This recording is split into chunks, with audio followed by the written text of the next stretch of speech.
Tuesday, December the 6th, 2022, I posted 3,793 to the Anachronisms blog. It's called Finding the Most Appropriate Word or Phrase. The grouse that was woodsy has a hoodie from Poughkeepsie, but the chirpy mouse has no idea how to spell it, much less pronounce it. Just say it then, he heard everyone say on his birthday. He was prophetic like that. It wasn't his fault, or it could have been, but it was certainly not a thing that he had asked for. Watch the door, said the bird, in the morgue next to the fjord. Once he knew the glacier within which he'd finally find his glasses. With his head askance, he knew in a glance that with or without such elaborate hall passes, his ass was grass, and much the same size of at least half of Texas. He coughed as he laughed, and he laughed as he coughed, while spending the evening in search of the grouse, who, it's true, was his spouse. But hush about that. Such things cannot be undone, like the fact that whenever he looked back at this moment, the word that he found that he always was mouthing in some sort of odd, kind of motor memory would now and always, at such misbegotten times as these, be grouch. I heard that, said Marvin, arranging the bed. Did he just say Irving Berlin had a thing for... And then all he'd hear from then on out was Mrs. Gazpacho.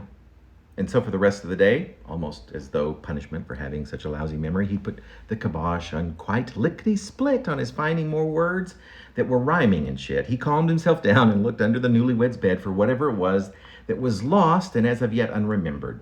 He had no idea that it was something so unremarkable that it'd never be remembered. It just never worked like that, or had never before, but perhaps this was one of those days that were spoken of as if omnipresently, just on the next bright horizon. The sky was not bright, but instead a dark purple.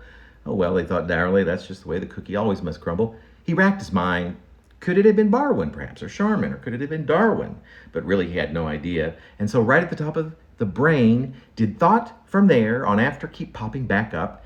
It was so unattractive, but this would not dawn on him until way later. For now, he knew only just that his gummy head couldn't possibly think, and for some considerable time, from the way things were feeling, there once was a man from my parlor. All the phrases and words he could think of that rhymed with parlor were caller, Katie bar the door, palaver, and Bar Harbor, a place that, as he recalled, or was it if he recalled, was filled with seamen on docks. Oh, it's you, my dear friend. Good grief, you numbskull. Come stand on your tiptoes. And that's when it suddenly came to him that it was always and actually the Dr. Haverford. So up he got, and in 2 shakes he was out. And I'm more than just certain that you will believe me when I add this one simple fact to this long-winded story, that he's never, not once since, ever dropped by. I mean, zilcho, from all the way back then to now.